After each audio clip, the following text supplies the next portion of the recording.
Chapter 15. Dr. Seward's diary continued. For a while sheer anger mastered me. It was as if he had during her life struck Lucy on the face. I smote the table hard and rose up as I said to him, "Dr. Van Helsing, are you mad?" He raised his head and looked at me, and somehow the tenderness of his face calmed me at once. "Would I were," he said. "Madness were easy to bear compared with truth like this." "Oh, my friend, why, think you, did I go so far round? Why take so long to tell you so simple a thing? Was it because I hate you and have hated you all my life? Was it because I wished to give you pain? Was it that I wanted, now so late, revenge for that time when you saved my life, and from a fearful death? Ah no. Forgive me, said I. He went on. My friend, it was because I wished to be gentle in the breaking to you, for I know you have loved that so sweet lady. But even yet I do not expect you to believe. It is so hard to accept at once any abstract truth, that we may doubt such to be possible when we have always believed the know of it. It is more hard still to accept so sad a concrete truth, and if such a one is Miss Lucy. Tonight I go to prove it. Dare you come with me? This staggered me. A man does not like to prove such a truth, Byron accepted from the category jealousy. And prove the very truth he most abhorred. He saw my hesitation, and spoke. The logic is simple, no madman's logic this time, jumping from tussock to tussock in a misty bog. If it be not true, then proof will be relief, at worst it will not harm. If it be true. Ah, there is the dread, yet very dread should help my cause, for in it is some need of belief. Come, I tell you what I propose, first, that we go off now and see that child in the hospital. Dr. Vincent, of the North Hospital, where the papers say the child is friend of mine, and I think of yours since you were in class at Amsterdam. He will let 2 scientists see his case, if he will not let 2 friends. We shall tell him nothing, but only that we wish to learn.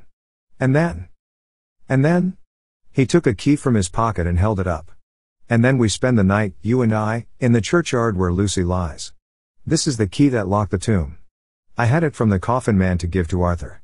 My heart sank within me, for I felt that there was some fearful ordeal before us. I could do nothing, however, so I plucked up what heart I could and said that we had better hasten, as the afternoon was passing. We found the child awake. It had had a sleep and taken some food, and altogether was going on well. Dr. Vincent took the bandage from its throat, and showed us the punctures. There was no mistaking the similarity to those which had been on Lucy's throat. They were smaller, and the edges looked fresher, that was all. We asked Vincent to what he attributed them, and he replied that it must have been a bite of some animal, perhaps a rat, but, for his own part, he was inclined to think that it was one of the bats which are so numerous on the northern heights of London. Out of so many harmless ones, he said, there may be some wild specimen from the south of a more malignant species. Some sailor may have brought one home, and it managed to escape, or even from the zoological gardens a young one may have got loose, or one be bred there from a vampire. These things do occur, you know. Only 10 days ago a wolf got out and was, I believe, traced up in this direction. For a week after, the children were playing nothing but Red Riding Hood on the heath and in every alley in the place until this Bloofer lady scare came along, since when it has been quite a gala time with them. Even this poor little mite, when he woke up today, asked the nurse if he might go away. When she asked him why he wanted to go, he said he wanted to play with the Bloofer lady. I hope, said Van Helsing, that when you are sending the child home you will caution its parents to keep strict watch over it. These fancies to stray are most dangerous, and if the child were to remain out another night, it would probably be fatal. But in any case I suppose you will not let it away for some days. Certainly not for a week at least, longer if the wound is not healed. Our visit to the hospital took more time than we had reckoned on, and the sun had dipped before we came out. When Van Helsing saw how dark it was, he said, "There is no hurry. It is more late than I thought. Come, let us seek somewhere that we may eat, and then we shall go on our way." We dined at Jack Straw's castle along with a little crowd of bicyclists and others who were genially noisy. About 10 o'clock we started from the inn. It was then very dark, and the scattered lamps made the darkness greater when we were once outside their individual radius. The professor had evidently noted the road we were to go, for he went on unhesitatingly, but, as for me, I was in quite a mix-up as to locality. As we went further, we met fewer and fewer people, till at last we were somewhat surprised when we met even the patrol of horse police going their usual suburban round. At last we reached the wall of the churchyard, which we climbed over. With some little difficulty, for it was very dark, and the whole place seemed so strange to us, we found the Westenra tomb. The professor took the key, opened the creaky door, and standing back, politely, but quite unconsciously, motioned me to precede him. There was a delicious irony in the offer, in the courtliness of giving preference on such a ghastly occasion. My companion followed me quickly, and cautiously drew the door to, after carefully ascertaining that the lock was a falling, and not a spring one. In the latter case we should have been in a bad plight. Then he fumbled in his bag, and taking out a matchbox and a piece of candle, proceeded to make a light. The tomb in the daytime, and when wreathed with fresh flowers, had looked grim and gruesome enough, but now, some days afterwards, when the flowers hung lank and dead, their whites turning to rust and their greens to browns, when the spider and the beetle had resumed their accustomed dominance, when time discolored stone, and dust-encrusted mortar, and rusty, dank iron, and tarnished brass, and clouded silver plating gave back the feeble glimmer of a candle, the effect was more miserable and sordid than could have been imagined. It conveyed irresistibly the idea that animal life was not the only thing which could pass away. Van Helsing went about his work systematically, holding his candle so that he could read the coffin plates, and so holding it that the sperm dropped in white patches which congealed as they touched the metal. He made assurance of Lucy's coffin. Another search in his bag, and he took out a turnscrew. "What are you going to do?" I asked. "To open the coffin. You shall yet be convinced." Straightway he began taking out the screws, and finally lifted off the lid, showing the casing of lead beneath. The sight was almost too much for me. It seemed to be as much an affront to the dead as it would have been to have stripped off her clothing in her sleep whilst living. I actually took hold of his hand to stop him. He only said, "You shall see," and again fumbling in his bag, took out a tiny fret saw. Striking the turnscrew through the lead with a swift downward stab, which made me wince, he made a small hole which was, however, big enough to admit the point of the saw. I had expected a rush of gas from the weak old corpse. We doctors, who have had to study our dangers, have to become accustomed to such things, and I drew back towards the door. But the professor never stopped for a moment. He sawed down a couple of feet along one side of the lead coffin, and then across, and down the other side. Taking the edge of the loose flange, he bent it back towards the foot of the coffin, and holding up the candle into the aperture, motioned to me to look. I drew near and looked. The coffin was empty. It was certainly a surprise to me, and gave me a considerable shock, but Van Helsing was unmoved. He was now more sure than ever of his ground, and so emboldened to proceed in his task. "Are you satisfied now, friend John?" he asked. I felt all the dogged argumentativeness of my nature awake within me as I answered him. "I am satisfied that Lucy's body is not in that coffin, but that only proves one thing." "And what is that, friend John?" "That it is not there." "That is good logic," he said, "so far as it goes. But how can you account for it not being there?" "Perhaps a body snatcher," I suggested. "Some of the undertaker's people may have stolen it." I felt that I was speaking folly, and yet it was the only real cause which I could suggest. The professor sighed. "Ah well," he said, "we must have more proof. Come with me." He put on the coffin lid again, gathered up all his things and placed them in the bag, blew out the light, and placed the candle also in the bag. We opened the door, and went out. Behind us he closed the door and locked it. He handed me the key, saying, "Will you keep it? You had better be assured." I laughed. It was not a very cheerful laugh, I am bound to say, as I motioned him to keep it. "A key is nothing," I said. "There may be duplicates, and anyhow it is not difficult to pick a lock of that kind." He said nothing, but put the key in his pocket. Then he told me to watch at one side of the churchyard whilst he would watch at the other. I took up my place behind a yew tree, and I saw his dark figure move until the intervening headstones and trees hid it from my sight. It was a lonely vigil. Just after I had taken my place I heard a distant clock strike 12, and in time came 1 and 2. I was chilled and unnerved, and angry with the professor for taking me on such an errand and with myself for coming. I was too cold and too sleepy to be keenly observant, and not sleepy enough to betray my trust, so altogether I had a dreary, miserable time. Suddenly, as I turned round, I thought I saw something like a white streak, moving between two dark yew trees at the side of the churchyard farthest from the tomb. At the same time a dark mass moved from the professor's side of the ground, and hurriedly went towards it. Then I too moved, but I had to go round headstones and railed off tombs, and I stumbled over graves. The sky was overcast, and somewhere far off an early cock crew. A little way off, beyond a line of scattered juniper trees, which marked the pathway to the church, a white dim figure flitted in the direction of the tomb. The tomb itself was hidden by trees, and I could not see where the figure disappeared. I heard the rustle of actual movement where I had first seen the white figure, and coming over, found the professor holding in his arms a tiny child. When he saw me he held it out to me and said, "Are you satisfied now?" "No," I said, in a way that I felt was aggressive. Do you not see the child? Yes, it is a child, but who brought it here? And is it wounded? I asked. We shall see, said the professor, and with one impulse we took our way out of the churchyard, he carrying the sleeping child. When we had got some little distance away, we went into a clump of trees, and struck a match, and looked at the child's throat. It was without a scratch or scar of any kind. Was I right? I asked triumphantly. We were just in time, said the professor thankfully. We had now to decide what we were to do with the child, and so consulted about it. If we were to take it to a police station, we should have to give some account of our movements during the night. At least, we should have had to make some statement as to how we had come to find the child. So finally we decided that we would take it to the heath, and when we heard a policeman coming, would leave it where he could not fail to find it. We would then seek our way home as quickly as we could. All fell out well. At the edge of Hampstead Heath we heard a policeman's heavy tramp, and laying the child on the pathway, we waited and watched until he saw it as he flashed his lantern to and fro. We heard his exclamation of astonishment, and then we went away silently. By good chance we got a cab near the Spaniards, and drove to town. I cannot sleep, so I make this entry. But I must try to get a few hours sleep, as Van Helsing is to call for me at noon. He insists that I shall go with him on another expedition. 27th of September.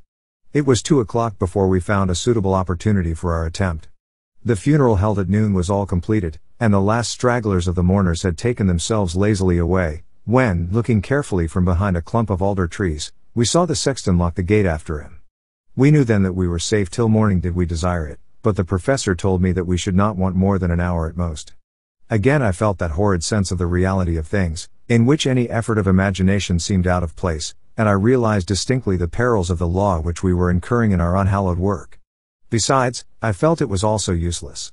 Outrageous as it was to open a leaden coffin, to see if a woman dead nearly a week were really dead, it now seemed the height of folly to open the tomb again, when we knew, from the evidence of our own eyesight, that the coffin was empty. I shrugged my shoulders, however, and rested silent, for Van Helsing had a way of going on his own road, no matter who remonstrated. He took the key, opened the vault, and again courteously motioned me to proceed. The place was not so gruesome as last night, but oh, how unutterably mean-looking when the sunshine streamed in. Van Helsing walked over to Lucy's coffin, and I followed. He bent over and again forced back the leaden flange, and then a shock of surprise and dismay shot through me. There lay Lucy, seemingly just as we had seen her the night before her funeral. She was, if possible, more radiantly beautiful than ever, and I could not believe that she was dead. The lips were red, nay redder than before, and on the cheeks was a delicate bloom. Is this a juggle? I said to him. Are you convinced now? Said the professor in response, and as he spoke he put over his hand, and in a way that made me shudder, pulled back the dead lips and showed the white teeth. See, he went on, see, they are even sharper than before. With this, and he touched one of the canine teeth, and that below it the little children can be bitten. Are you of belief now, friend John? Once more, argumentative hostility woke within me. I could not accept such an overwhelming idea as he suggested, so, with an attempt to argue of which I was even at the moment ashamed, I said. She may have been placed here since last night. Indeed? That is so, and by whom? I do not know. Someone has done it. And yet she has been dead 1 week. Most peoples in that time would not look so. I had no answer for this, so was silent. Van Helsing did not seem to notice my silence. At any rate, he showed neither chagrin nor triumph. He was looking intently at the face of the dead woman, raising the eyelids and looking at the eyes, and once more opening the lips and examining the teeth. Then he turned to me and said, Here, there is one thing which is different from all recorded. Here is some dual life that is not as the common.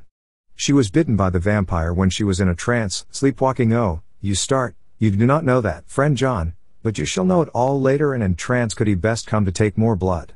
In trance she died, and in trance she is undead too. So it is that she differ from all other. Usually when the undead sleep at home. As he spoke he made a comprehensive sweep of his arm to designate what to a vampire was home. Their face show what they are, but this so sweet that was when she not undead she go back to the nothings of the common dead. There is no malign there, see, and so it make hard that I must kill her in her sleep. This turned my blood cold, and it began to dawn upon me that I was accepting Van Helsing's theories, but if she were really dead, what was there of terror in the idea of killing her? He looked up at me, and evidently saw the change in my face, for he said almost joyously, Ah, you believe now? I answered, Do not press me too hard all at once. I am willing to accept. How will you do this bloody work? I shall cut off her head and fill her mouth with garlic, and I shall drive a stake through her body. It made me shudder to think of so mutilating the body of the woman whom I had loved. And yet the feeling was not so strong as I had expected. I was, in fact, beginning to shudder at the presence of this being, this undead, as Van Helsing called it, and to loathe it. Is it possible that love is all subjective, or all objective? I waited a considerable time for Van Helsing to begin, but he stood as if wrapped in thought. Presently he closed the catch of his bag with a snap, and said, I have been thinking, and have made up my mind as to what is best. If I did simply follow my inclining, I would do now, at this moment, what is to be done, but there are other things to follow, and things that are 1,000 times more difficult, and that them we do not know. This is simple. She have yet no life taken, though that is of time, and to act now would be to take danger from her forever. But then we may have to want Arthur, and how shall we tell him of this? If you, who saw the wounds on Lucy's throat, and saw the wounds so similar on the child's at the hospital, if you, who saw the coffin empty last night and full today with a woman who have not changed only to be more rose and more beautiful in a whole week, after she die, if you know of this and know of the white figure last night that brought the child to the churchyard, and yet of your own senses you did not believe, how, then, can I expect Arthur, who know none of those things, to believe? He doubted me when I took him from her kiss when she was dying. I know he has forgiven me because in some mistaken idea I have done things that prevent him say goodbye as he ought, and he may think that in some more mistaken idea this woman was buried alive, and that in most mistake of all we have killed her. He will then argue back that it is we, mistaken ones, that have killed her by our ideas, and so he will be much unhappy always. Yet he never can be sure, and that is the worst of all. And he will sometimes think that she he loved was buried alive, and that will paint his dreams with horrors of what she must have suffered, and again, he will think that we may be right, and that his so beloved was, after all, an undead. No. I told him once, and since then I learn much. Now, since I know it is all true, 100,000 times more do I know that he must pass through the bitter waters to reach the sweet. He, poor fellow, must have 1 hour that will make the very face of heaven grow black to him, then we can act for good all round and send him peace. My mind is made up. Let us go. You return home for tonight to your asylum, and see that all be well. As for me, I shall spend the night here in this churchyard in my own way. Tomorrow night you will come to me to the Berkeley Hotel at 10 of the clock. I shall send for Arthur to come too, and also that so fine young man of America that gave his blood. Later we shall all have work to do. I come with you so far as Piccadilly and there dine, for I must be back here before the sunset. So we locked the tomb and came away, and got over the wall of the churchyard, which was not much of a task, and drove back to Piccadilly. Note left by Van Helsing in his portmanteau, Berkeley Hotel directed to John Seward, M.D. Not delivered. 27th of September. Friend John. I write this in case anything should happen. I go alone to watch in that churchyard. It pleases me that the undead, Miss Lucy, shall not leave tonight, that so on the morrow night she may be more eager. Therefore I shall fix some things she like, not garlic and a crucifix, and so seal up the door of the tomb. She is young as undead, and will heed. Moreover, these are only to prevent her coming out, they may not prevail on her wanting to get in, for then the undead is desperate, and must find the line of least resistance, whatsoever it may be. I shall be at hand all the night from sunset till after the sunrise, and if there be aught that may be learned I shall learn it. For Miss Lucy or from her, I have no fear, but that other to whom is there that she is undead, he have now the power to seek her tomb and find shelter. He is cunning, as I know from Mr. Jonathan and from the way that all along he have fooled us when he played with us for Miss Lucy's life, and we lost, and in many ways the undead are strong. He have always the strength in his hand of 20 men, even we 4 who gave our strength to Miss Lucy, it also is all to him. Besides, he can summon his wolf and I know not what. So if it be that he come thither on this night he shall find me, but none other shall until it be too late. But it may be that he will not attempt the place. There is no reason why he should. His hunting ground is more full of game than the churchyard where the undead women sleep, and the one old man watch. Therefore I write this in case. Take the papers that are with this, the diaries of Harker and the rest, and read them, and then find this great undead, and cut off his head and burn his heart or drive a stake through it, so that the world may rest from him. If it be so, farewell. Van Helsing.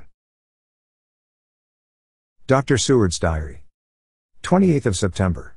It is wonderful what a good night's sleep will do for one. Yesterday I was almost willing to accept Van Helsing's monstrous ideas, but now they seem to start out lurid before me as outrages on common sense. I have no doubt that he believes it all. I wonder if his mind can have become in any way unhinged. Surely there must be some rational explanation of all these mysterious things. Is it possible that the professor can have done it himself? He is so abnormally clever that if he went off his head he would carry out his intent with regard to some fixed idea in a wonderful way. I am loath to think it, and indeed it would be almost as great a marvel as the other to find that Van Helsing was mad, but anyhow I shall watch him carefully. I may get some light on the mystery. 29th of September morning. Last night, at a little before 10 o'clock, Arthur and Quincy came into Van Helsing's room. He told us all that he wanted us to do, but especially addressing himself to Arthur, as if all our wills were centered in his. He began by saying that he hoped we would all come with him too, for, he said, there is a grave duty to be done there. You were doubtless surprised at my letter. This query was directly addressed to Lord Godalming. I was. It rather upset me for a bit. There has been so much trouble around my house of late that I could do without any more. I have been curious, too, as to what you mean. Quincy and I talked it over, but the more we talked, the more puzzled we got, till now I can say for myself that I'm about up a tree as to any meaning about anything. Me too, said Quincy Morris laconically. Oh, said the professor, then you are nearer the beginning, both of you, than friend John here, who has to go a long way back before he can even get so far as to begin. It was evident that he recognized my return to my old doubting frame of mind without my saying a word. Then, turning to the other two, he said with intense gravity, I want your permission to do what I think good this night. It is, I know, much to ask, and when you know what it is I propose to do you will know, and only then, how much. Therefore may I ask that you promise me in the dark, so that afterwards, though you may be angry with me for a time I must not disguise from myself the possibility that such may be you shall not blame yourselves for anything. That's frank anyhow, broke in Quincy. I'll answer for the professor. I don't quite see his drift, but I swear he's honest, and that's good enough for me. I thank you, sir, said Van Helsing proudly. I have done myself the honor of counting you one trusting friend, and such endorsement is dear to me. He held out a hand, which Quincy took. Then Arthur spoke out. Van Helsing, I don't quite like to buy a pig in a poke, as they say in Scotland, and if it be anything in which my honor as a gentleman or my faith as a Christian is concerned, I cannot make such a promise. If you can assure me that what you intend does not violate either of these two, then I give my consent at once, though for the life of me, I cannot understand what you are driving at. I accept your limitation, said Van Helsing, and all I ask of you is that if you feel it necessary to condemn any act of mine, you will first consider it well and be satisfied that it does not violate your reservations. Agreed, said Arthur, that is only fair. And now that the poor parlors are over, may I ask what it is we are to do? I want you to come with me, and to come in secret, to the churchyard at Kingstead. Arthur's face fell as he said in an amazed sort of way. Where poor Lucy is buried? The professor bowed. Arthur went on, and when there? To enter the tomb. Arthur stood up. Professor, are you in earnest, or it is some monstrous joke? Pardon me, I see that you are in earnest. He sat down again, but I could see that he sat firmly and proudly, as one who is on his dignity. There was silence until he asked again. And when in the tomb? To open the coffin. This is too much, he said, angrily rising again. I am willing to be patient in all things that are reasonable, but in this desecration of the grave of one who he fairly choked with indignation. The professor looked pityingly at him. If I could spare you one pang, my poor friend, he said, God knows I would. But this night our feet must tread in thorny paths, or later, and forever, the feet you love must walk in paths of flame. Arthur looked up with set white face and said, Take care, sir, take care. Would it not be well to hear what I have to say? Said Van Helsing. And then you will at least know the limit of my purpose. Shall I go on? That's fair enough, broke in Morris. After a pause Van Helsing went on, evidently with an effort. Miss Lucy is dead, is it not so? Yes. Then there can be no wrong to her. But if she be not dead? Arthur jumped to his feet. Good God! He cried. What do you mean? Has there been any mistake, has she been buried alive? He groaned in anguish that not even hope could soften. I did not say she was alive, my child, I did not think it. I go no further than to say that she might be undead. Undead? Not alive? What do you mean? Is this all a nightmare, or what is it? There are mysteries which men can only guess at, which age by age they may solve only in part. Believe me, we are now on the verge of one. But I have not done. May I cut off the head of dead Miss Lucy? Heavens and earth, no! Cried Arthur in a storm of passion. Not for the wide world will I consent to any mutilation of her dead body. Drive Van Helsing, you try me too far. What have I done to you that you should torture me so? What did that poor, sweet girl do that you should want to cast such dishonor on her grave? Are you mad that speak such things, or am I mad to listen to them? Don't dare to think more of such a desecration. I shall not give my consent to anything you do. I have a duty to do in protecting her grave from outrage, and, by God, I shall do it. Van Helsing rose up from where he had all the time been seated, and said, gravely and sternly, My Lord Godalming, I, too, have a duty to do, a duty to others, a duty to you, a duty to the dead, and, by God, I shall do it. All I ask you now is that you come with me, that you look and listen, and if when later I make the same request you do not be more eager for its fulfillment even than I am, then I shall do my duty, whatever it may seem to me. And then, to follow of your lordship's wishes I shall hold myself at your disposal to render an account to you, when and where you will. His voice broke a little, and he went on with a voice full of pity. But, I beseech you, do not go forth in anger with me. In a long life of acts which were often not pleasant to do, and which sometimes did wring my heart, I have never had so heavy a task as now. Believe me that if the time comes for you to change your mind towards me, one look from you will wipe away all this so sad hour, for I would do what a man can to save you from sorrow. Just think, for why should I give myself so much of labor and so much of sorrow? I have come here from my own land to do what I can of good, at the first to please my friend John, and then to help a sweet young lady, whom, too, I came to love. For her I am ashamed to say so much, but I say it in kindness I gave what you gave, the blood of my veins, I gave it, I was not, like you, her lover but only her physician and her friend. I gave to her my nights and days before death, after death, and if my death can do her good even now, when she is the dead undead, she shall have it freely. He said this with a very grave, sweet pride, and Arthur was much affected by it. He took the old man's hand and said in a broken voice, Oh, it is hard to think of it, and I cannot understand, but at least I shall go with you and wait.